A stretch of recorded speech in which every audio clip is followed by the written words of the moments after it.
redam kegaduhan usai kebijakan efisiensi anggaran 306 triliun diterapkan.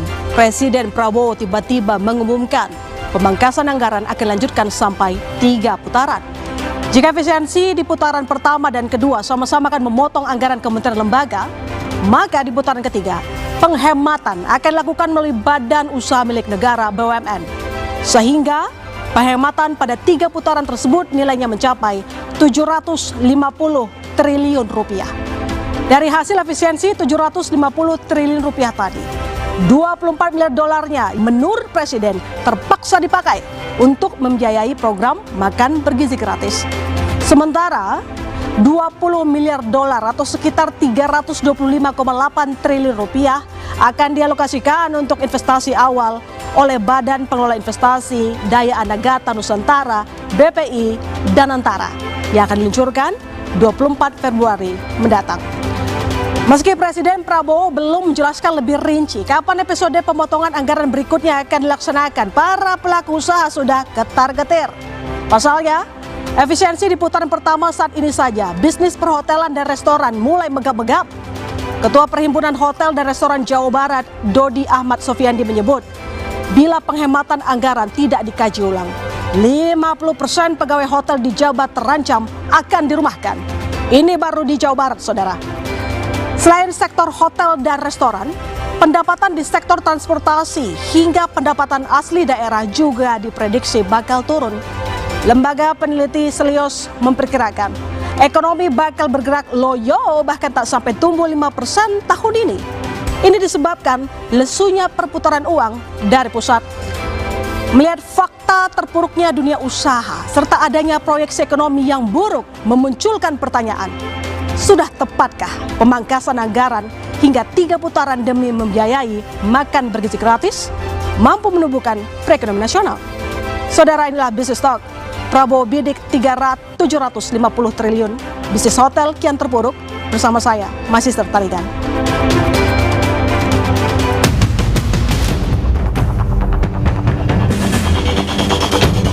Memang penghematan yang lagi rame, jadi totalnya kita punya 750 T untuk makan bergizi. Rakyat kita, anak-anak kita tidak boleh kelaparan.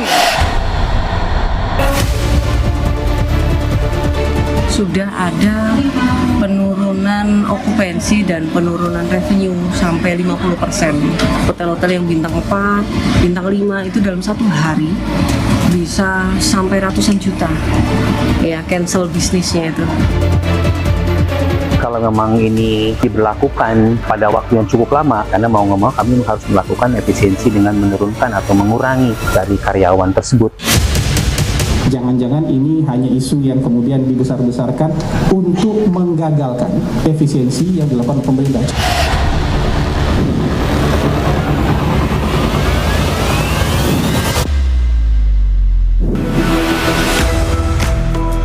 Efisiensi anggaran terus berlanjut. Presiden Prabowo bahkan menyebut penghematan dilakukan hingga 3 putaran dengan total 750 triliun rupiah. Presiden menegaskan pengetatan besar-besaran dilakukan untuk kepentingan rakyat. Memang penghematan yang lagi rame, penghematan putaran pertama oleh Kementerian Keuangan disisir dihemat 300 T. Penghematan putaran kedua 308 triliun. Dividen dari BUMN 300 T, 100 dikembalikan. Jadi totalnya kita punya 750 T. Untuk apa? Untuk makan bergizi. Rakyat kita, anak-anak kita tidak boleh kelaparan. Pemangkasan anggaran demi makan bergizi gratis sekaligus mencegah kebocoran uang negara ini memunculkan gejolak di sektor usaha kepariwisataan. Di antaranya, bisnis hotel yang kini mulai terpuruk. Buntut dihapusnya acara-acara pemerintah di hotel membuat tingkat hunian turun drastis.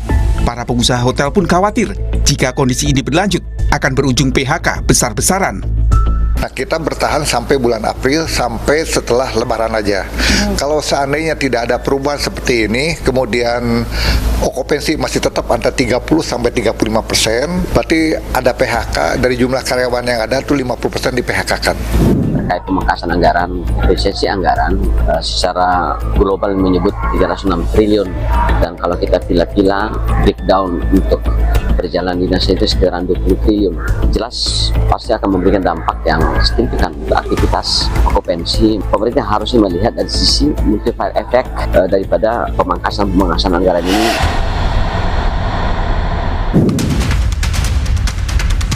Pemerintah daerah akui, sejak Presiden memerintahkan pengetatan anggaran di sejumlah pos pengeluaran, segala kegiatan kedinasan di hotel-hotel langsung dibatalkan. Saya kira kan kewajiban kita untuk melakukan efisiensi ya, apalagi ini ada impres ya. Sementara ini kami antisipasi teman-teman bisa memanfaatkan sarana prasarana yang kita miliki, tapi tentu nanti proporsional ya. Memang sejak itu kita sudah tidak melaksanakan lagi di hotel dulu, karena himbauan ini kan kita harus laksanakan. Ini juga menjadi kemarin saya hadir di persatuan hotel di sini juga menjadi mereka khawatiran juga. Cuma memang kan ini kan arahan Bapak Presiden terus kita jalankan. Efisiensi untuk mencegah kebocoran anggaran yang sejak lama terjadi perlu diapresiasi. Namun, upaya mitigasi akan dampaknya juga harus disiapkan agar jangan sampai bisnis perhotelan dan turunannya berujung PHK besar-besaran dan menambah jumlah pengangguran.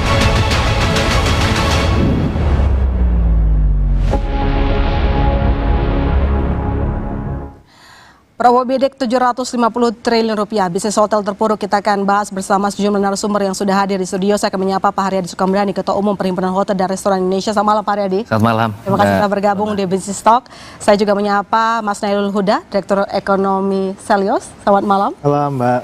Saya menyapa Pak Saleh Daulay, Ketua Komisi 7 DPR Fraksi PAN. Selamat malam Pak Saleh. Selamat malam. Assalamualaikum warahmatullahi wabarakatuh. Dan tentu saja saya menyapa selamat malam Pak Wihadi Wijanto, anggota Dewan Pembina Partai Gerindra. Selamat malam Pak Wihadi. Malam.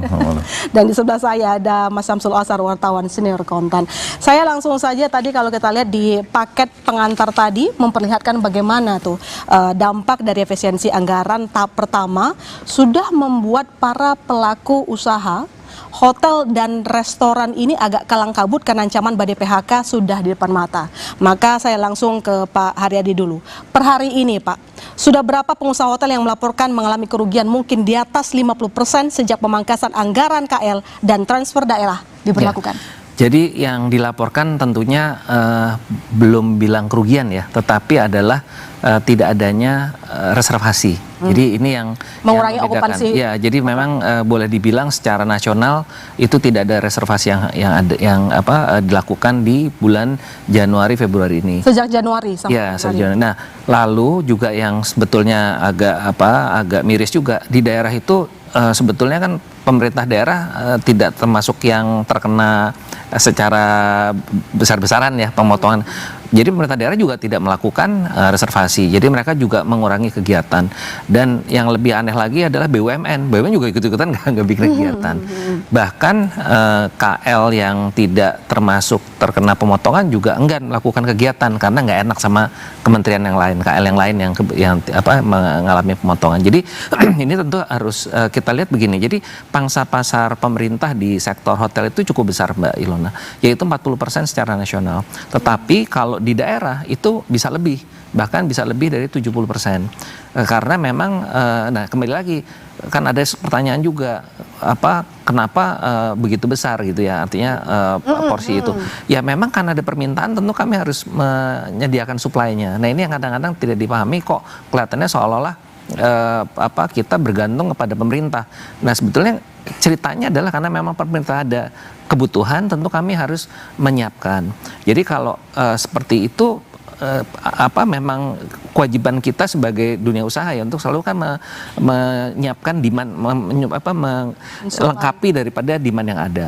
Nah jadi itu kemarin kebetulan juga saya di tempatnya Pak Saleh di Komisi 7 juga kita membahas masalah amandemen Undang-Undang Kepariwisataan. Waktu kemarin juga saya sampaikan, jadi kalau saja ada market yang lebih besar atau bisa menggantikan itu juga kita pasti juga nggak ada masalah. Nah masalahnya di pariwisata sendiri kita juga dari sisi kunjungan wisatawan mancanegaranya kecil Mbak.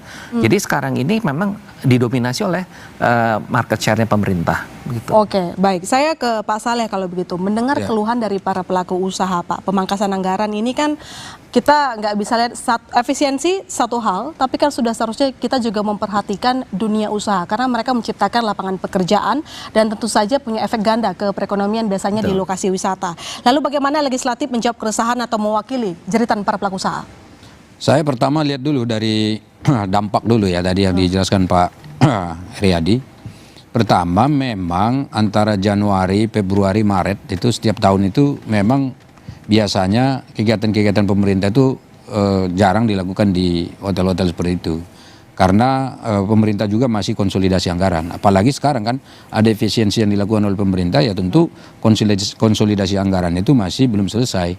Dan saya kira pemerintah sekarang juga masih menghitung-hitung alokasi-alokasi yang diperuntukkan untuk kegiatan-kegiatan yang tadi dimaksud. Oke. Nah kemudian andai kata nanti misalnya pun ada dampak, itu bisa kita lihat mungkin setelah Maret. Biasanya pemerintah itu akan kelihatan bagaimana penggunaan anggarannya seperti yang dimaksud tadi itu untuk kegiatan-kegiatan tadi yang memang bisa dilaksanakan di hotel-hotel. Oke. Nah karena itu saya meminta kepada kita semua untuk lihat dulu sebetulnya seperti apa ke depannya supaya kita tidak langsung buru-buru mengatakan bahwa dampak dari efisiensi yang dilakukan oleh Presiden Prabowo ini langsung memukul katakanlah dunia usaha kita, terutama dunia perhotelan seperti itu. Oke, kita butuh pembuktian. Saya ke Pak Haryadi. Kalau kita bandingkan year on year, kalau memang ada kebiasaan dari Januari, Februari itu biasanya sepi lah kita katakan. Tapi mungkin punya perbandingan tuh Pak, biar jelas nih penyebabnya apa. Kalau year on year, apakah sama trennya atau justru yang ini lebih anjlok? Mungkin saya ceritakan aja waktu 2015 ya, waktu Pak Jokowi pertama kali menjadi presiden kan juga dilakukan penghematan saat itu ya. Nah itu dimulai dari bulan Desember. Nah pada saat dilakukan instruksi untuk itu lebih spesifik lagi, pokoknya nggak boleh bikin kegiatan di hotel gitu ya.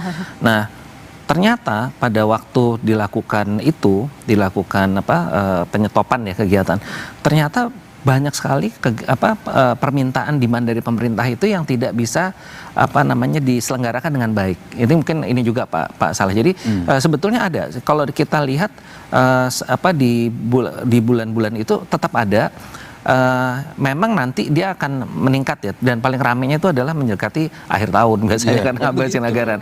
Nah, tapi di Januari kenyataan saya ambil contoh yang hampir sama kondisinya 2015 itu sebetulnya banyak sekali kegiatan yang ada dan karena nggak boleh dibikin di kantor akhirnya nyewa tenda, nyewa AC malah tidak efisien. Waktu itu akhirnya hanya bertahan kalau saya nggak salah di awal Maret diakhiri lah pokoknya karena malah tidak efisien. Jadi permintaan itu sebetulnya ada dan tadi saya bilang karena pemerintah itu agak spesifik ya karena kegiatan untuk masyarakat itu banyak untuk sosialisasi, untuk terkait dengan FGD, terkait dengan workshop, seminar dan sebagainya itu selalu ada saja begitu.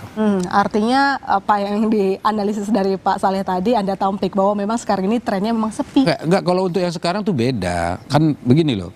Saya katakan pemerintah sedang melakukan konsolidasi itu memang faktanya pemerintah Pak Prabowo ini minta efisiensi dan itu dilakukan penghitungan serius itu. Jadi memang penghitungan-penghitungan yang dilakukan Pak Prabowo itu tadi seperti yang dikatakan Pak Prabowo, ini kita lakukan efisiensi dalam konteks untuk memberdayakan masyarakat.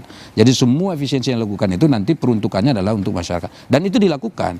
Nah perhitungan-perhitungan itu butuh waktu. Saya kira sekarang ini nggak ada anggaran yang langsung dikeluarkan oleh pemerintah, katakan pemerintahan pusat ya, dalam hal ini kementerian lembaga, untuk memang mengadakan acara-acara yang di hotel-hotel. Maka kalau misalnya sekarang dikatakan ada dampaknya secara langsung, itu tidak tepat. Artinya belum sekarang kita memberikan penilaian itu. Kasih pemerintah misalnya waktu nanti, misalnya setelah Maret, katakan setelah itu ada kegiatan-kegiatan, nanti baru kita lihat ada dampak atau tidak. Tapi yang jelas menurut saya memang selain daripada dampak yang tadi ke perhotelan dan seterusnya, Presiden itu sebetulnya sudah menginstruksikan jangan sampai penghematan efisiensi ini malah justru menimbulkan problem katakanlah dunia kerja. Kan jelas itu, terutama di internal pemerintah loh. Ini saya langsung katakan di sini misalnya kemarin kan ada isu TPRI, RRI merumahkan karyawan segala macam. Di Komisi 7 udah kita bahas ini tidak boleh. Dan sekarang semua kembali bekerja. Dan itu bahkan besok saya besok dengan teman-teman Komisi 7 dibagi ke 3 wilayah, 3 daerah untuk meneliti kembali apakah ada orang yang diberhentikan, dirumahkan akibat efisiensi ini, terutama di tempat yang tadi, TPRI dan RRI. Itulah saking seriusnya kita untuk melihat ini, dampak ini jangan sampai ya menimbulkan hal-hal yang tidak baik ya untuk masyarakat. Terutama juga saya kira hotel, kalau memang betul-betul hotel ini memberikan katakanlah peluang kerja yang luar biasa besar, pasti pemerintah akan ada di sana. Tapi jadi saya Pak Heriadi tetap harus jaga komunikasi tentu dengan pemerintah, dalam hal ini Kementerian Pariwisata atau Kementerian Perekonomian. Gitu. Saya penasaran sama satu data singkat saja Pak Haryadi. Berapa banyak mungkin laporan dari teman-teman di asosiasi pembatalan booking hotel yang dilakukan mungkin sejak tahun lalu dan batal dilaksanakan di Januari atau Februari? Nah, bedanya gini Mbak, kalau tahun lalu itu kan tidak ada inres ya, masalah ada. Nah, kalau sekarang itu boro-boro batal, orang nggak ada gitu, mau gimana? Kalau saya katakan kalau aku lihat itu beda cerita. Jadi kalau kita compare itu tetap ada permintaan. Ya, sekarang ini bedanya ya, bukan hanya pemerintah, tadi saya sampaikan, BUMN juga enggak gitu kan, aneh ya, apa urusan korporasi kok enggak BUMN juga. kan juga BUMN juga lagi di review Pak, makanya ada undang-undang BUMN yang baru. Ya kan anggaran BUMN itu sendiri sekarang tuh sedang betul-betul dikaji ulang. Ya, berarti benar dong ada makanya impactnya banyak. Dampaknya kan ini kan sebetulnya kan yang saya katakan tadi, semua anggaran pemerintah dan seluruh uang yang ada yang dimiliki oleh pemerintah sedang direview ketat oleh pemerintah gitu loh. Jadi wajar kalau misalnya untuk sementara ini jangan kasih penilaian dulu dong ya kan. Tunggu berapa waktu ke depan. Saya hanya ingin luruskan karena tadi kan Pak Saleh bilang ini bulan ini karena ada konsolidasi. Memang tidak ada kegiatan. Kan Mbak Ilona nanti nanya sebetulnya gimana? Saya bandingkan dengan tahun lalu gitu loh. Tahun lalu tuh ya biasa ada. Sebenarnya memang ada ininya terasa sekali Pak. Jadi memang nggak ada gitu, intinya nggak ada. Dan itu menyangkut tadi pemerintah daerah juga enggak, BUMN juga enggak.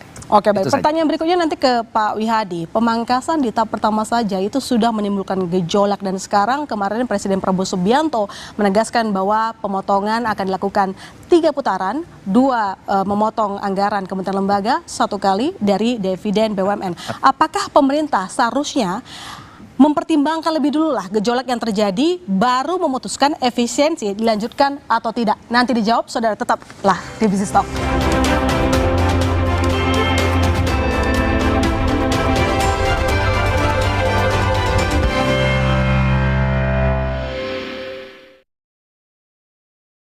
Efisiensi anggaran terus berlanjut. Total anggaran yang dipangkas 750 triliun rupiah. Memang penghematan yang lagi rame, penghematan totalnya kita punya 750 T untuk rakyat. Namun efisiensi berbuntut terpuruknya bisnis hotel. Kalau berkepanjangan dari jumlah karyawan yang ada tuh 50% di PHK-kan. Lalu bagaimana mencegah PHK perhotelan di tengah efisiensi mencegah kebocoran anggaran? Selengkapnya di Business Talk Selasa 18 Februari pukul 10 malam di Kompas TV. Efisiensi anggaran terus berlanjut. Total anggaran yang dipangkas 750 triliun rupiah. Memang penghematan yang lagi rame, penghematan totalnya kita punya 750 T untuk rakyat. Namun efisiensi berbuntut terpuruknya bisnis hotel. Kalau berkepanjangan dari jumlah karyawan yang ada tuh 50% di PHK-kan. Lalu bagaimana mencegah PHK perhotelan di tengah efisiensi mencegah kebocoran anggaran? Selengkapnya di Business Talk Selasa 18 Februari pukul 10 malam di Kompas TV. Efisiensi anggaran terus berlanjut. Total anggaran yang dipangkas 750 triliun rupiah. Memang penghematan yang lagi rame, penghematan totalnya kita punya 750 T untuk rakyat. Namun efisiensi berbuntut terpuruknya bisnis hotel. Kalau berkepanjangan dari jumlah karyawan yang ada tuh 50% di PHK-kan. Lalu bagaimana mencegah PHK perhotelan di tengah efisiensi mencegah kebocoran anggaran? Selengkapnya di Business Talk Selasa 18 Februari pukul 10 malam di Kompas TV. Efisiensi anggaran terus berlanjut. Total anggaran yang dipangkas 750 triliun rupiah. Memang penghematan yang lagi rame, penghematan totalnya kita punya 750 T untuk rakyat. Namun efisiensi berbuntut terpuruknya bisnis hotel. Kalau berkepanjangan dari jumlah karyawan yang ada tuh 50% di PHK-kan. Lalu bagaimana mencegah PHK perhotelan di tengah efisiensi mencegah kebocoran anggaran? Selengkapnya di Business Talk Selasa 18 Februari pukul 10 malam di Kompas TV. Efisiensi anggaran terus berlanjut. Total anggaran yang dipangkas 750 triliun rupiah. Memang penghematan yang lagi rame, penghematan totalnya kita punya 750 T untuk rakyat. Namun efisiensi berbuntut terpuruknya bisnis hotel. Kalau berkepanjangan dari jumlah karyawan yang ada tuh 50% di PHK-kan. Lalu bagaimana mencegah PHK perhotelan di tengah efisiensi mencegah kebocoran anggaran? Selengkapnya di Business Talk Selasa 18 Februari pukul 10 malam di Kompas TV. Efisiensi anggaran terus berlanjut. Total anggaran yang dipangkas 750 triliun rupiah. Memang penghematan yang lagi rame, penghematan totalnya kita punya 750 T untuk rakyat. Namun efisiensi berbuntut terpuruknya bisnis hotel. Kalau berkepanjangan dari jumlah karyawan yang ada tuh 50% di PHK-kan. Lalu bagaimana mencegah PHK perhotelan di tengah efisiensi mencegah kebocoran anggaran? Selengkapnya di Business Talk Selasa 18 Februari pukul 10 malam di Kompas TV. Efisiensi anggaran terus berlanjut. Total anggaran yang dipangkas 750 triliun rupiah. Memang penghematan yang lagi rame, penghematan totalnya kita punya 750 T untuk rakyat. Namun efisiensi berbuntut terpuruknya bisnis hotel. Kalau berkepanjangan dari jumlah karyawan yang ada tuh 50% di PHK-kan. Lalu bagaimana mencegah PHK perhotelan di tengah efisiensi mencegah kebocoran anggaran? Selengkapnya di Business Talk Selasa 18 Februari pukul 10 malam di Kompas TV. Efisiensi anggaran terus berlanjut. Total anggaran yang dipangkas 750 triliun rupiah. Memang penghematan yang lagi rame, penghematan totalnya kita punya 750 T untuk rakyat. Namun efisiensi berbuntut terpuruknya bisnis hotel. Kalau berkepanjangan dari jumlah karyawan yang ada tuh 50% di PHK-kan. Lalu bagaimana mencegah PHK perhotelan di tengah efisiensi mencegah kebocoran anggaran? Selengkapnya di Business Talk Selasa 18 Februari pukul 10 malam di Kompas TV. Efisiensi anggaran terus berlanjut. Total anggaran yang dipangkas 750 triliun rupiah. Memang penghematan yang lagi rame, penghematan totalnya kita punya 750 T untuk rakyat. Namun efisiensi berbuntut terpuruknya bisnis hotel. Kalau berkepanjangan dari jumlah karyawan yang ada tuh 50% di PHK-kan. Lalu bagaimana mencegah PHK perhotelan di tengah efisiensi mencegah kebocoran anggaran? Selengkapnya di Business Talk Selasa 18 Februari pukul 10 malam di Kompas TV. Efisiensi anggaran terus berlanjut. Total anggaran yang dipangkas 750 triliun rupiah. Memang penghematan yang lagi rame, penghematan totalnya kita punya 750 T untuk rakyat. Namun efisiensi berbuntut terpuruknya bisnis hotel. Kalau berkepanjangan dari jumlah karyawan yang ada tuh 50% di PHK-kan. Lalu bagaimana mencegah PHK perhotelan di tengah efisiensi mencegah kebocoran anggaran? Selengkapnya di Business Talk Selasa 18 Februari pukul 10 malam di Kompas TV. Efisiensi anggaran terus berlanjut. Total anggaran yang dipangkas 750 triliun rupiah. Memang penghematan yang lagi rame, penghematan totalnya kita punya 750 T untuk rakyat. Namun efisiensi berbuntut terpuruknya bisnis hotel. Kalau berkepanjangan dari jumlah karyawan yang ada tuh 50% di PHK-kan. Lalu bagaimana mencegah PHK perhotelan di tengah efisiensi mencegah kebocoran anggaran? Selengkapnya di Business Talk Selasa 18 Februari pukul 10 malam di Kompas TV. Efisiensi anggaran terus berlanjut. Total anggaran yang dipangkas 750 triliun. Penghematan putaran pertama oleh Kementerian Keuangan disisir dihemat 300 T. Penghematan putaran kedua 308 T triliun. Dividen dari BUMN 300 T. 100 dikembalikan. Jadi totalnya kita punya 750 T. 24 terpaksa saya pakai. Untuk apa? Untuk makan bergizi. Rakyat kita, anak-anak kita tidak boleh kelaparan. Kalau ada anak orang kaya yang sudah kenyang, yang sudah makan enak, tidak apa-apa. Jatahmu kasih ke orang lain. Jangan ngenyek. Kalau nggak mau, nggak usah. Tapi rakyat kita, anak-anak kita harus makan bagus. Sisanya berarti kita akan punya 20 miliar dolar sisa, dan ini tidak akan kita pakai. Ini akan kita serahkan ke Danantara. Ya, saya langsung ke Pak Wihadi. Pak, kemarin pemangkasan di tahap pertama saja itu menimbulkan gejolak, dan tadi kita dengarkan Presiden Prabowo Subianto mengatakan bahwa pemangkasan dilanjutkan 3 kali. Pertanyaannya adalah, apakah tidak sebaiknya ditunda, dievaluasi dulu, baru diputuskan dilanjutkan atau tidak? Nanti dulu. Ini permasalahan pemotongan pertama. Ini pemotongan pertama yang mana? Kalau kita melihat apa yang disampaikan oleh Pak Prabowo, bahwa pemotongan pertama 300T itu sudah dilakukan oleh Kementerian Keuangan. Ini sudah dilakukan. Kata-kata itu kan ada, sudah dilakukan. Itu kapan, Pak? Dan itu ada di dalam BA Bun. Nah, posisinya BA Bun itu ada pada saat pembahasan APBN 2024, BA Bun itu di luar 3.600 yang sudah diketok, yang sudah disahkan DPR untuk anggaran tahun 2025. Jadi berbeda nih. Ya. Nah, kemudian ini 300 triliun dari mana? Penghematan yang dilakukan oleh Kementerian Keuangan itu sudah dilakukan dengan adanya program automatic adjustment yang dilakukan oleh Kementerian Keuangan. Ini semua KL paham itu mengenai automatic adjustment. Dan juga ada spending better yang diterapkan terus oleh Kementerian Keuangan. Dengan adanya automatic adjustment itu terkumpullah 300 triliun dan itu masuk dalam BA Bun. Ya, di luar 360. Jadi itu sudah ada. 300 triliun itu. Pada saat Pak Prabowo belum dilantik pun 300 triliun itu sudah ada di BA Bun. Hasil penghematan. Kemudian efisiensi dilakukan oleh Pak Prabowo 308 triliun, tapi tidak akan merubah struktur anggaran 3.600.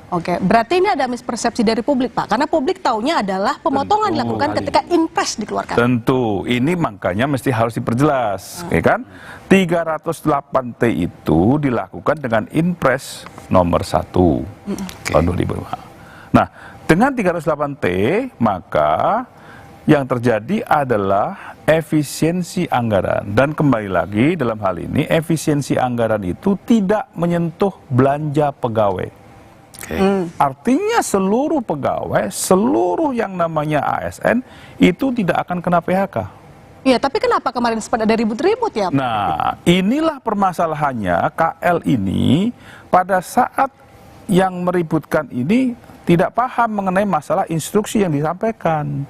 Karena begini, efisiensi ini sendiri pun adalah efisiensi yang berdasarkan program daripada masing-masing program anggaran. Jadi kalau misalnya program anggaran ini membutuhkan misalnya program pengentasan kemiskinan, pengentasan kemiskinan ada kunjungan ke luar negeri misalnya, ini nggak perlu lagi gitu kan? Kunjungan kemana? Ini kunjungannya cuma sekian, nggak perlu lagi. Seminarnya misalnya 10 kali dipotonglah menjadi 4 kali, tapi program itu tetap berjalan dengan efisiensi. Itu misalnya. Terus misalnya pengembangan apalagi gitu kan. Nah, ini semuanya disisir per item program. Sehingga yang dimunculkan adalah biaya daripada perjalanan dinas, dan seminar, dan pembelian ATK. Dari masing-masing efisiensi yang ini, muncullah yang namanya perjalanan dinas itu sampai 44 triliun. ATK sampai 44 triliun. Kan begitu. Nah, ini terkumpul, ini dikumpulkan dari awal, muncullah angka itu 308 triliun. Ini efisiensi seperti itu. Nah, kalau terjadi hal-hal yang misalnya ini narik kepada belanja pegawai, ini KL-nya yang mesti harus tahu gitu kan, bahwa ini tidak terjadi seperti itu harusnya. Makanya dilakukanlah rekonstruksi itu kembali, ya kan, karena banyak, ya kita paham lah, banyak juga menteri-menteri yang baru yang mungkin secara anggaran dia masih belum connect dengan ASN yang di bawah gitu kan.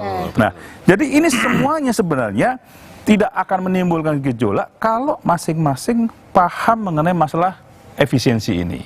Ya. Nah, kemudian yang ketiga adalah dividen BUMN. BUMN itu mempunyai dividen 300 triliun. Selama ini BUMN ini menyetorkan dalam bentuk PNBP kepada pemerintah. Yang besarnya ada kadang-kadang 80-90 triliun. Tetapi kan masih ada yang ditahan dari BUMN sendiri. Kan begitu? Tidak 100%. Sekarang 300 triliunnya itu, 200 triliunnya diberikan kepada negara sebagai pemegang saham. 100 triliunnya dikembalikan kepada BUMN untuk penyertaan modal dan untuk operasional daripada BUMN yang ada itu. Ini Kementerian Keuangan, Menteri BUMN. Jadi disinilah makanya Pak Prabowo mengatakan apa 300, 38, 200. Sehingga muncul 750. Nah, kemudian juga ada narasi yang salah juga. Bahwa MBG 24 triliun, bukan itu. Tambahannya adalah kalau kita lihat Pak Prabowo menambahkan 24, saya pakai 24 itu 24 triliun, bukan 24 US dollar, miliar dolar gitu. Nah ini kan kalau kita baca pelan-pelan apa yang disampaikan oleh Pak Prabowo, jelas sebenarnya 24 itu berapa. Sehingga MBG itu adalah 100 triliun on progress. On progress artinya apa? Ini kan sedang berjalan. Menambah anak-anak yang diberikan makanan bergizi ini, nah, tentunya menambah anggaran dengan kemungkinan pada 1 tahun ini adalah menjadi 100 triliun. Nah, ini jadi persepsi-persepsi ini harus dipahami semua sehingga market ini tidak bergejolak gitu. Seakan-akan kita memperlambat daripada laju perekonomian. Bukan begitu. Justru kita ingin menumbuhkan perekonomian ini gitu kan dengan program-program yang pro rakyat gitu kan. Justru automatic adjustment yang kemarin itu adalah memotong anggaran. Kalau ini tidak memotong anggaran, hanya mengalihkan kepada bidang-bidang yang lain sehingga bidang lain menjadi tumbuh. Dari 300 itu. Dari 308 itu. Dari 308 ya, bukan 300-nya, 308. Mas Huda, 3 tahap pemangkasan akan ditempuh. Kalau berdasarkan pidato Presiden Prabowo tadi, dia mengatakan untuk apa? Untuk makan bergizi. Ya. Tanggapan serius atas keputusan Presiden melakukan efisiensi sampai 3 tahap yang goal utamanya demi program MBG? Ya, pertama seperti ini Mbak, bahwa setiap realokasi anggaran, kalau bahasanya tadi Pak Wihadi ya, realokasi ataupun refocusing anggaran, ini pasti akan berimpact kepada sektor-sektor yang memang direalokasi anggarannya. Kita lihat dari perencanaan dinas dalam negeri misalkan, ini pasti akan berimpact kepada sektor hoteling, sektor Pak Heri, ataupun ya menimbulkan multiplier effect gitu kan. Meskipun kita tahu juga bahwa ketika ini dialihkan ke sektor MBG misalkan, ini ada multiplier effect di situ juga. Nah sekarang ini kita bisa bilang, ada nggak sih dokumen pemerintah yang menyebutkan ini jika ditambah 100 hingga 100T, ini akan bisa menutup multiplier effect yang ditimbulkan dari pengurangan sektor pariwisata misalkan seperti itu. Nah, kedua adalah kalau kita lihat seperti ini Mbak, ini kan saya juga nggak tahu juga dividen BUMN 300T itu Pak Wihadi, apakah memang itu laba konsolidasi atau memang dividen? Karena beda nih.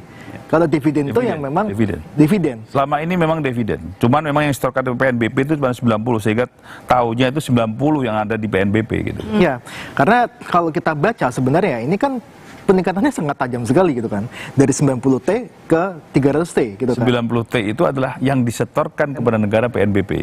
Tapi yang dividennya itu kan dalam laporan-laporan keuangan yang BUMN itu 300T. Ya, itu laba konsolidasi sebenarnya. Laba konsolidasi. Nah, laba konsolidasi ini ada yang memang digunakan untuk dari BUMN. Pasti ada juga yang distorkan memang bagian dari pemerintah yang mempunyai saham seri A, seri B dan sebagainya. Makanya ini dividen ini memang 90T. Nah, saya juga heran juga. Erick Thohir bilang kita ada 300T loh sebagainya. Nah, ini yang nggak kita habis pikir gitu kan. Ini 300T dari mana gitu kan? Apakah laba konsolidasi atau dividen? Kalau benar dividennya itu 300T, sekarang dia pertanggungjawaban untuk yang kemarin-kemarin seperti apa gitu kan. Mereka 90T setorkannya cuma 300T misalkan, setorkannya 90T gitu. Ini kan lucu gitu kan kalau memang menteri kan ada laba tertahan kan, ada laba tertahan kan. Nah, yang disetorkan kembali itu kan 90T, yang dividen yang disetorkan kan 90T. Tapi kan ini ada dividen yang ditahan gitu kan untuk kepentingan ini. Nah, 90T sendiri itu pun nanti akan oleh pemerintah itu akan bisa dikatakan untuk PMN yang sering kali kita lakukan untuk BUMN yang mendapatkan penugasan gitu. Tapi ini kalau saya jelaskan sebenarnya ini adalah laba konsolidasi sebenarnya. Kalau saya baca ya, karena gini, beda sebenarnya. Laba konsolidasi sama dividen gitu. Bahasa akuntingnya ya. Iya, bahasa akunting. Kalau laba konsolidasi ya BUMN mendapatkan laba 300T misalkan, tahun kemarin 265T, yang distorkan 90. Nah, yang ini distorkannya 300 atau 90 nih. Saya juga. Jadi Mas Huda, dengan adanya langkah upaya efisiensi yang dilakukan, dari perkiraan Selios, bagaimana nasib perekonomian? Tumbuh nggak di atas 5%? Ya, kalau kita lihat dari multiplier effect yang ditimbulkan, Ini kita khawatir sebenarnya ini akan terjadi, ya kalau dibilang refocusing anggaran ini dan ada 300, sebenarnya kan berarti kan kalau 3.600 ada yang ditahan sebagai BA-BUN 300, artinya ada 3.900 yang memang seharusnya bisa dibelanjakan oleh negara, tapi memang ditahan 300. Nah, ini kalau kita lihat sebenarnya bisa memunculkan satu penurunan dari government expenditure. Bagaimanapun juga government expenditure itu dia mempunyai kontribusi terhadap pertumbuhan ekonomi. Kalau kita hitung 0,3% dari pertumbuhan ekonomi kita, artinya adalah kita hitung ternyata kalaupun apes-apesnya ini kita ada di angka 4,2%. Kalaupun ini bisa diminimalisir, itu ada di angka 4,8%. Dan ini yang kita lihat sebenarnya ada multiplier efek di situ. Pak Riyadi kalau tadi sampaikan, hoteling itu dia mempunyai multiplier efek yang cukup besar. Kita ada hotel ini kan ada dari sisi penyediaan alas kaki misalkan, atau penyediaan amenities di hotel itu sendiri, ataupun juga bisnis laundry dan sebagainya, dan pariwisata yang berbentuknya tadi mungkin UMKM yang dia menjual handicraft dan sebagainya, itu pasti akan terdampak. Nah, makanya ini kita hitung ya multipliernya cukup besar ketika ada pengurangan di dalam perjalanan dinas dalam negeri. Tapi tadi cukup tercerahkan ketika Pak Wihadi bilang sebenarnya bukan dihilangkan, tapi dikurangi untuk perjalanan dinas dan sebagainya. Walaupun tetap pasti akan ada efek multiplier ketika ada pengurangan perjalanan dinas dari 10 ke 4 ataupun ke 3 itu. Pak Haryadi, apakah sejauh ini para pelaku usaha hotel dan restoran sebenarnya sudah duduk bersama untuk mencari solusi terkait dengan keadaan yang harus dihadapi saat ini supaya nggak ambruk lah, atau mungkin ada mimpi buruk PHK, atau bahkan mungkin sudah ada upaya mengurangi ketergantungan terhadap government spending? Iya, jadi pertama tentu kami harus melakukan langkah-langkah jangka pendek ya, karena ini kan namanya perusahaan kan harus tetap berputar. Jadi tentu kita juga harus melakukan efisiensi, kira-kira begitu. Nah, salah satu dari efisiensi itu memang adalah merampingkan jumlah karyawan kita disesuaikan dengan tamu yang akan datang. Itu sudah kita plankan, tapi prosesnya nanti kita lihat, ini masih menunggu situasinya. Nah, lalu juga yang kita lakukan ini juga mengantisipasi, kan kami ini juga sebagian besar punya kredit ke bank ya, ada pinjaman juga. Nah, ini juga harus dibicarain juga sama bank. Andai kata terjadi sesuatu terhadap cash flow, itu juga harus kami mitigasi juga di sana. Nah, pertanyaannya tadi yang berikutnya adalah terkait dengan apa nih kalau misalnya seperti mau di-shifting kemana. Nah, kemarin saya setengah hari penuh dengan Pak Saleh Dauli di Komisi 7 membicarakan itu. Jadi ada satu peluang yang sebetulnya kita bisa geser dari pemerintah, yaitu terhadap wisatawan mancanegara. Nah, hanya problemnya adalah kita nggak pernah menangani secara khusus untuk menarik wisatawan mancanegara ke Indonesia gitu. Nah, ini juga harus kita lakukan. Nah, kalau itu kita bisa lakukan, tentunya ketergantungan terhadap government spending ini juga akan berkurang, karena sekarang ini jumlah kamar di Indonesia baik yang hotel berbintang atau non bintang itu udah 850.000 kamar, angka yang cukup signifikan kalau dibandingkan dengan Thailand. Itu kita lebih banyak, Pak Saleh. Jadi ini nggak main-main. Jadi artinya saya kemarin sempat bilang sama Pak Saleh, rule of thumb-nya kalau dengan Thailand itu harusnya kita 1,5 kali. Jadi kalau Thailand dapat 40, kita harusnya 60 juta wisatawan mancanegara. Jadi itulah untuk mengisi dari kapasitas yang ada. Jadi tentunya ini juga suatu langkah yang kita juga perlu antisipasi ke depan, karena saya juga sampaikan ke Pak Saleh, kalau itu kita dapat semuanya, justru yang ada kita akan mengkontribusi dari pariwisata signifikan terhadap pertumbuhan ekonomi kita. Gitu. Oke, baik. Saudara, pemerintah tegaskan efisiensi diterapkan demi menyetop penggunaan uang negara yang serampangan, tapi di sisi lain efisiensi bisa berdampak akan lesunya perputaran uang di berbagai sektor usaha. Bisnis Talk segera kembali.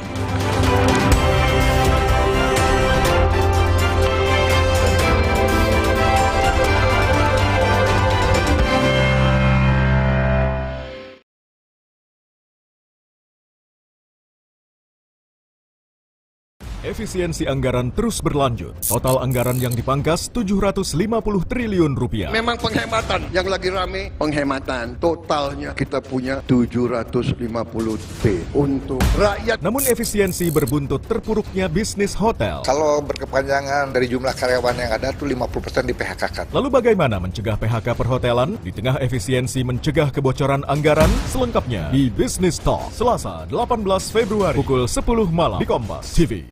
Efisiensi anggaran terus berlanjut. Total anggaran yang dipangkas 750 triliun rupiah. Memang penghematan yang lagi rame, penghematan totalnya kita punya 750 T untuk rakyat. Namun efisiensi berbuntut terpuruknya bisnis hotel. Kalau berkepanjangan dari jumlah karyawan yang ada tuh 50% di PHK-kan. Lalu bagaimana mencegah PHK perhotelan di tengah efisiensi mencegah kebocoran anggaran? Selengkapnya di Business Talk Selasa 18 Februari pukul 10 malam di Kompas TV.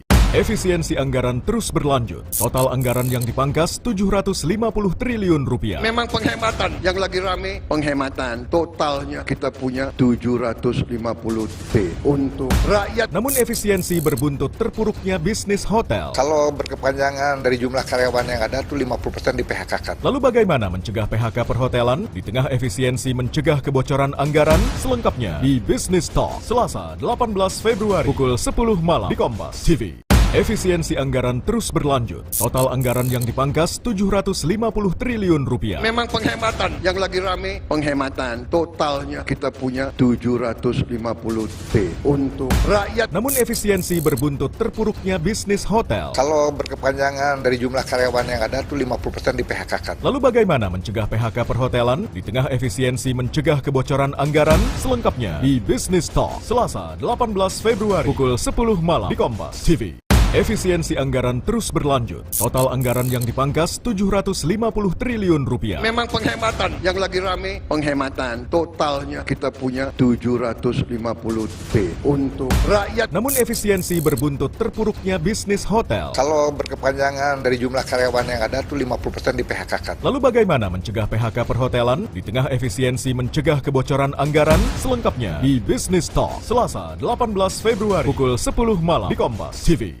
Efisiensi anggaran terus berlanjut. Total anggaran yang dipangkas 750 triliun rupiah. Memang penghematan yang lagi rame, penghematan totalnya kita punya 750 T untuk rakyat. Namun efisiensi berbuntut terpuruknya bisnis hotel. Kalau berkepanjangan dari jumlah karyawan yang ada tuh 50% di PHK-kan. Lalu bagaimana mencegah PHK perhotelan di tengah efisiensi mencegah kebocoran anggaran? Selengkapnya di Business Talk Selasa 18 Februari pukul 10 malam di Kompas TV. Efisiensi anggaran terus berlanjut. Total anggaran yang dipangkas 750 triliun rupiah. Memang penghematan yang lagi rame, penghematan totalnya kita punya 750 T untuk rakyat. Namun efisiensi berbuntut terpuruknya bisnis hotel. Kalau berkepanjangan dari jumlah karyawan yang ada tuh 50% di PHK-kan. Lalu bagaimana mencegah PHK perhotelan di tengah efisiensi mencegah kebocoran anggaran? Selengkapnya di Business Talk Selasa 18 Februari pukul 10 malam di Kompas TV.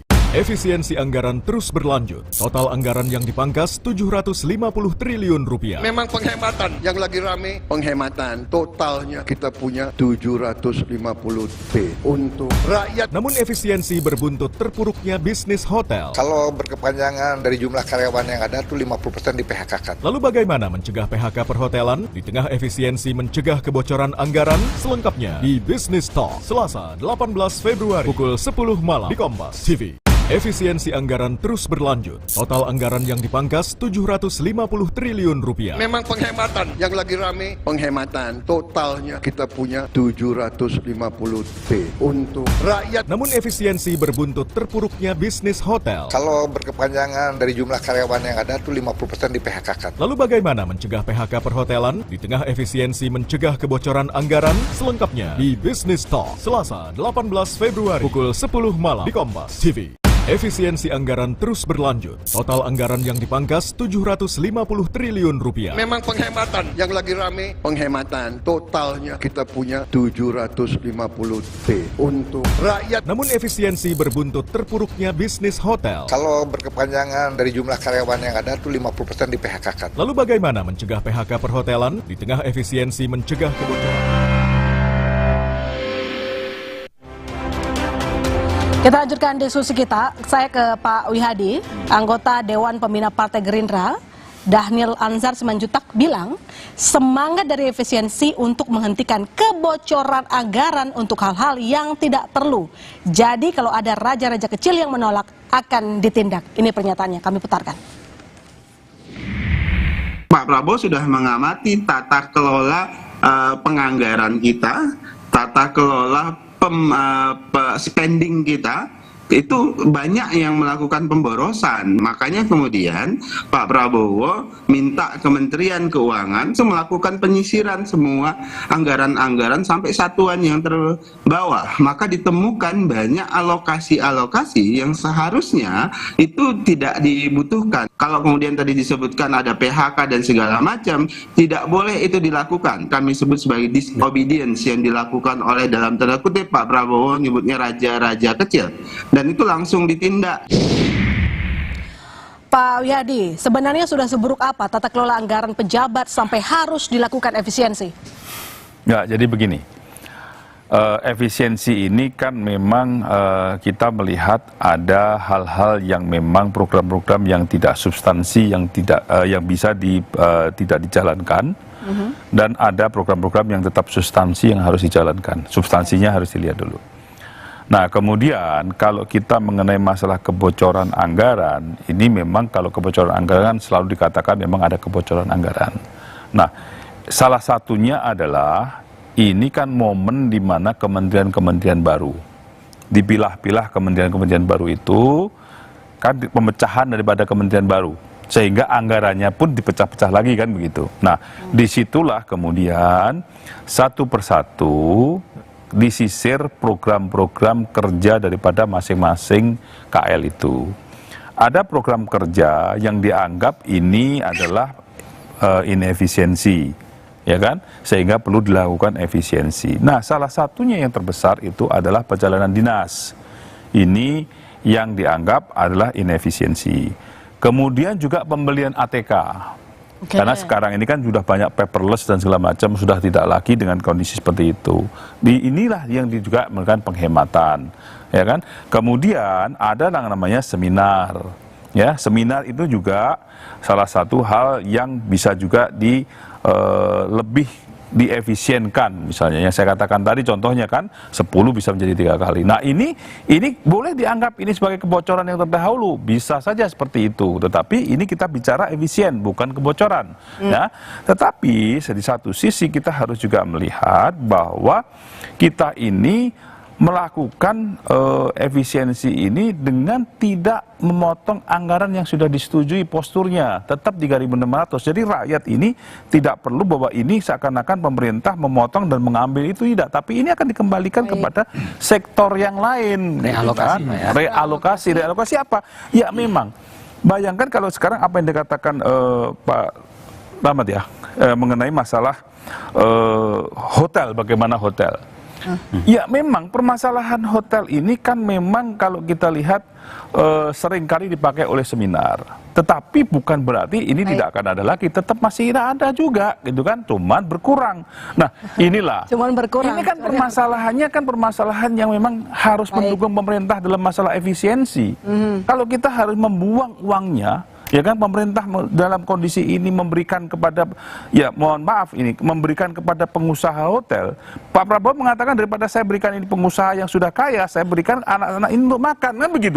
Nah, ini kan sesuatu hal yang memang sebenarnya untuk pro rakyat. Gitu. Ya, tapi kan sebenarnya usaha itu kan sektor real. Nah, betul. Tetapi jangan salah. Tapi jangan salah. Memberikan makan ini juga sektor real. Ya. Butuh yang namanya beras. Ya. Butuh yang namanya sayur. Butuh yang namanya daging. Butuh yang namanya telur. Ini siapa yang mensupport? UMKM. Yang mensupport UMKM siapa? Dulu yang store telur kepada hotel, dia bisa jualan ke EPG. Baik. Ya kan? Sayur juga demikian. Jadi ini multiple efeknya juga berjalan di bawah untuk masalah makanan, gitu kan? Baik. Tenaga kerja, misalnya. Nah, tenaga kerjanya yang ada di dapur-dapur itu, kita ada berapa ribu dapur nanti? Baik. Gitu kan? Saya tambah kasih soal tadi kebocoran tadi. Sebetulnya kan lihatnya itu jangan dari sisi pengeluaran saja sebetulnya, anggaran kita itu. Kadang-kadang kita ini kan fokus ini pengeluaran negara sekian. Coba lihat dari pemasukan dulu.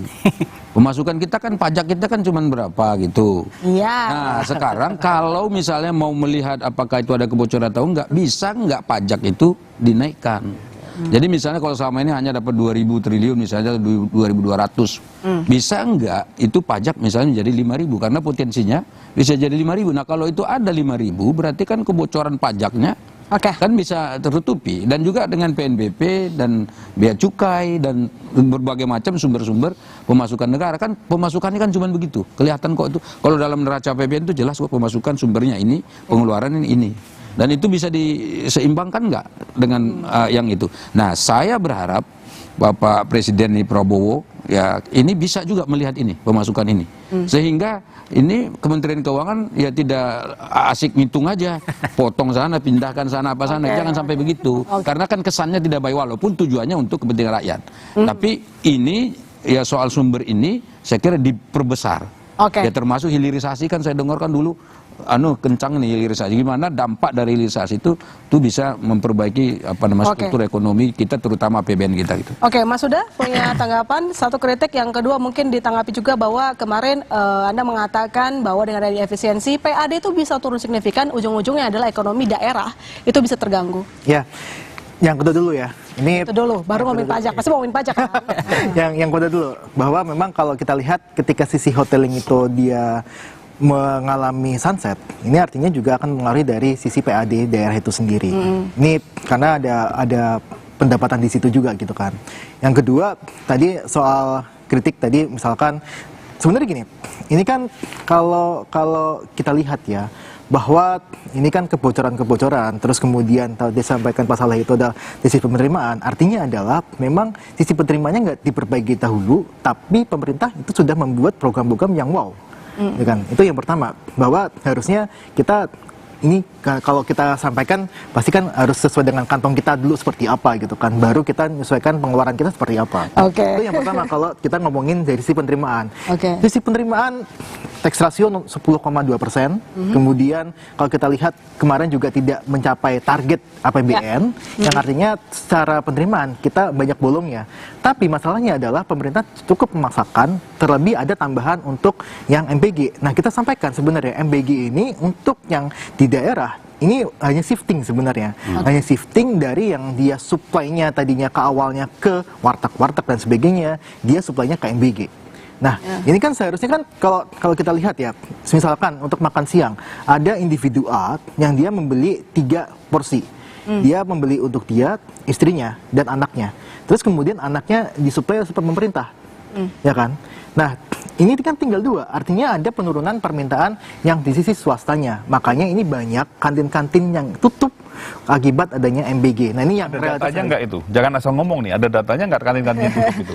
Ada berita banyak, Pak. Ada berita di banyak, Pak. Ada yang itu. Jangan membuat seperti itu. Nggak ada itu data-data itu, gitu kan? Data-data kantin-kantin tutup. Beberapa liputan ada. Beberapa liputan ada, Pak.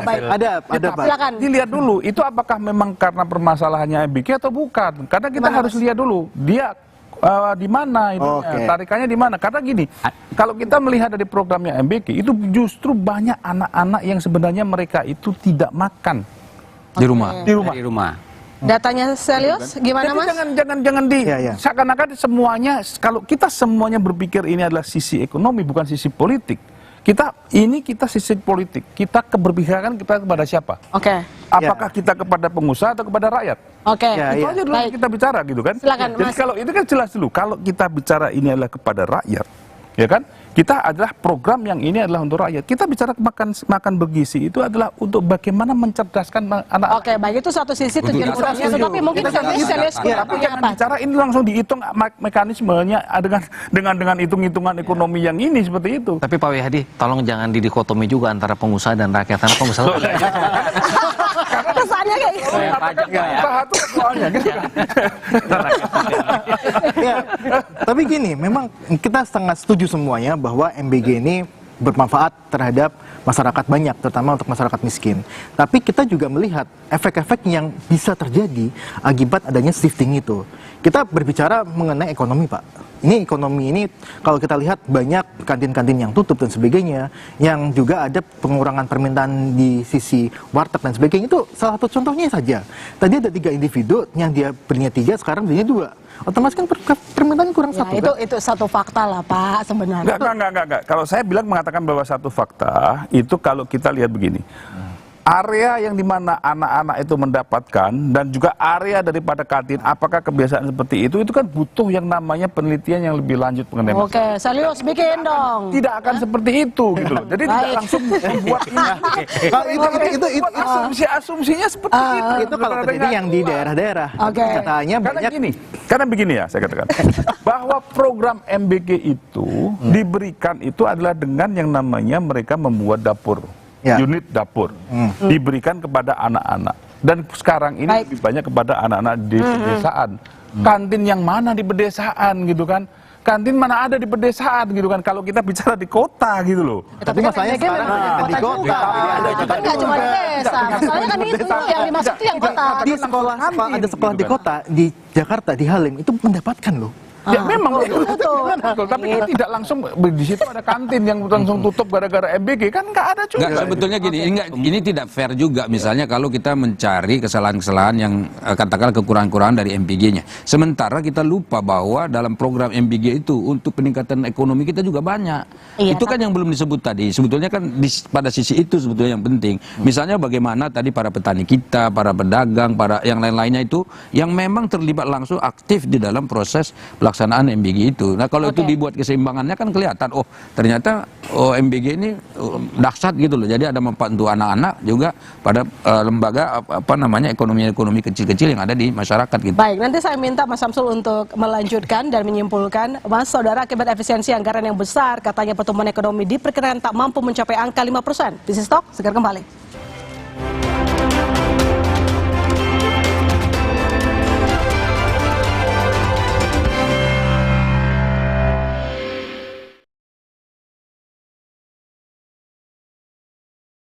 Efisiensi. Banyak yang gue korbanin untuk menggapai mimpi.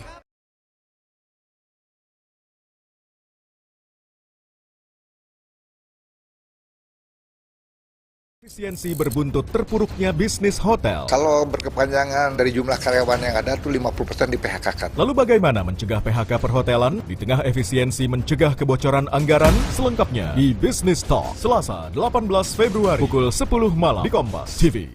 Efisiensi anggaran terus berlanjut. Total anggaran yang dipangkas 750 triliun rupiah. Memang penghematan yang lagi rame, penghematan totalnya kita punya 750 T untuk rakyat. Namun efisiensi berbuntut terpuruknya bisnis hotel. Kalau berkepanjangan dari jumlah karyawan yang ada tuh 50% di PHK-kan. Lalu bagaimana mencegah PHK perhotelan di tengah efisiensi mencegah kebocoran anggaran? Selengkapnya di Business Talk Selasa 18 Februari pukul 10 malam di Kompas TV.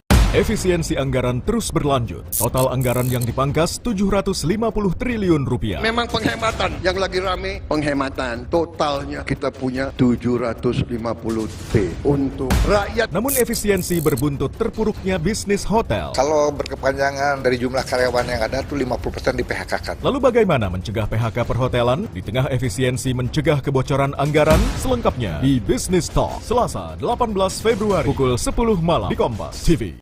Efisiensi anggaran terus berlanjut. Total anggaran yang dipangkas 750 triliun rupiah. Memang penghematan yang lagi rame, penghematan totalnya kita punya 750 T untuk rakyat. Namun efisiensi berbuntut terpuruknya bisnis hotel. Kalau berkepanjangan dari jumlah karyawan yang ada tuh 50% di PHK-kan. Lalu bagaimana mencegah PHK perhotelan di tengah efisiensi mencegah kebocoran anggaran? Selengkapnya di Business Talk Selasa 18 Februari pukul 10 malam di Kompas. Ya, Mas Samsul, ini Pak Presiden kan memang bersikeras untuk menghemat anggaran, namun dampak dari pemangkasan anggaran ini justru bisa menurunkan PAD kalau tadi disampaikan oleh Selius. Bagaimana redaksional melihat kebijakan yang tampaknya tampaknya kontraproduktif dengan laju pertumbuhan ekonomi, atau sebaliknya kita sudah punya data-data tersendiri terkait dengan efisiensi ini? Efisiensi secara garis besar bagus Pak ya untuk sebuah anggaran. Setiap perusahaan mengalami kendala itu selalu melakukan efisiensi.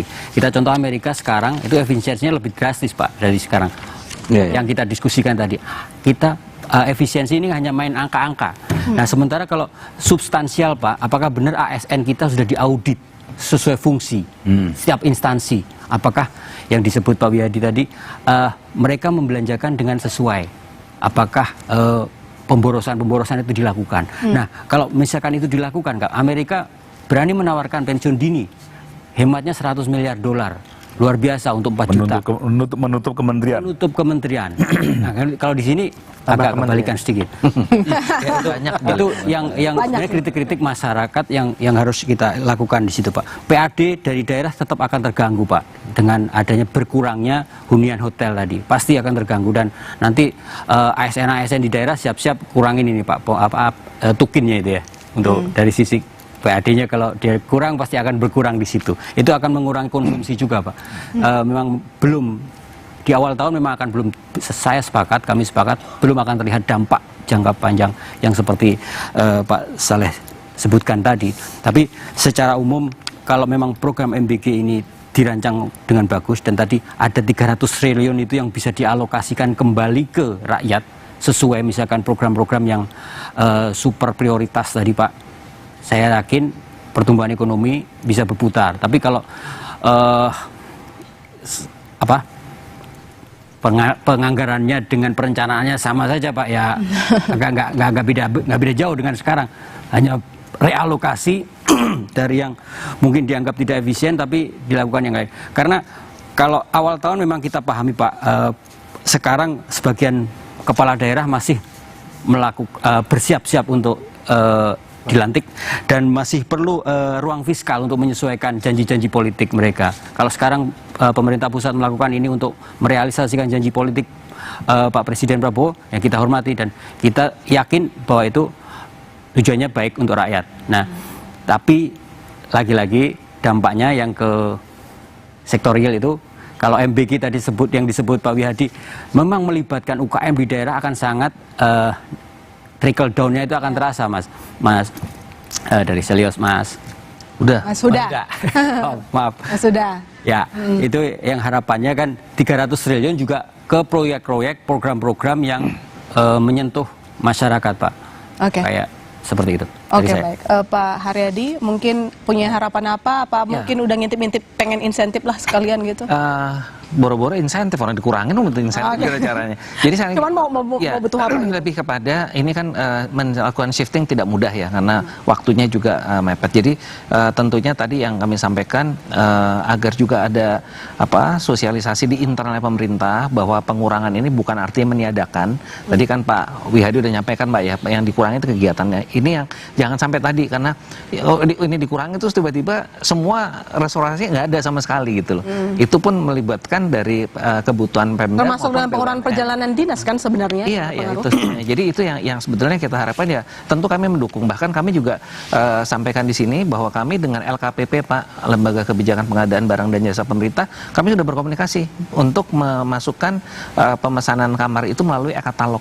E-katalog yang terakhir versi 6. Jadi ini juga dalam rangka kami mendukung program pemerintah agar dalam pengadaan barang jasanya ini juga pengadaan jasa ya kalau di kami itu betul-betul tidak ada bocornya gitu, Pak. Nah itu juga kita serius ke sana, tapi tadi dalam waktu yang pendek ini mohon dapat juga diberikan pengertian juga di internal pemerintah bahwa ini bukan sama sekali zero, karena saat ini masih zero lepas daripada Pak Saleh tadi sampaikan belum ada kegiatan. Tapi kita terus terang agak khawatir ya kalau karena moodnya tuh semua nggak mau melakukan kegiatan. Demikian. Oke, baik. Pak Wihadi apa, Mas? Yang belum dibahas, Pak, ada satu lagi, biaya bunga, Pak, pembayaran bunga. Oke.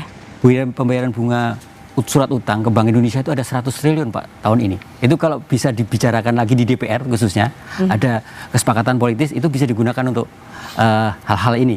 Itu agak yang belum pernah disinggung, Pak, ya. Oke. Pak Wihadi, ditanggapi singkat saja sebagai closing dan terutama menanggapi permintaan dari Pak Haryadi. Ya, masalah apa yang disampaikan oleh Pak Haryadi mengenai masalah bagaimana kesulitan daripada perhotelan, ini kan suatu hal yang memang harus dilakukan dalam masalah efisiensi ini. Karena apa? Karena sebenarnya kalau kita melihat ngomong ini adalah apa yang didapatkan selama ini adalah merupakan hasil inefisiensi pemerintah. Nah, ini yang harusnya dilakukan secara real, bahwa inilah kondisi yang sebenarnya dengan kondisi efisien ini. Jadi kita bicara adalah bukan kita bicara mematikan satu sektor, tetapi kita harus melihat real daripada market itu berapa. Jadi ini kan kemarin ini kan masih berupa bubble.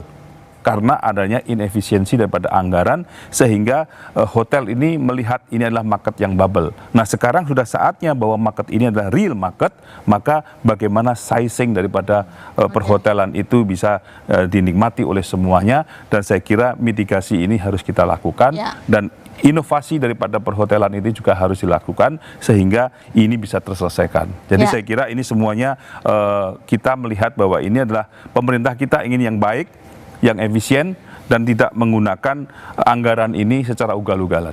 Oke, baik. Harapan kita bersama adalah kalau memang ada sebuah kegiatan efisiensi yang semuanya juga jangan sampai ada sektor yang tertekan, sama-sama saling membangun. Terima kasih saya ucapkan kepada seluruh narasumber yang sudah hadir di malam hari ini. Ada Pak Wiyadi, Pak Nailul Huda, Pak Saleh, Pak Haryadi, dan juga Mas Syamsul. Dengan demikian saudara, saya masih Tarigan undur diri. Sampai jumpa Selasa depan di Business Talk.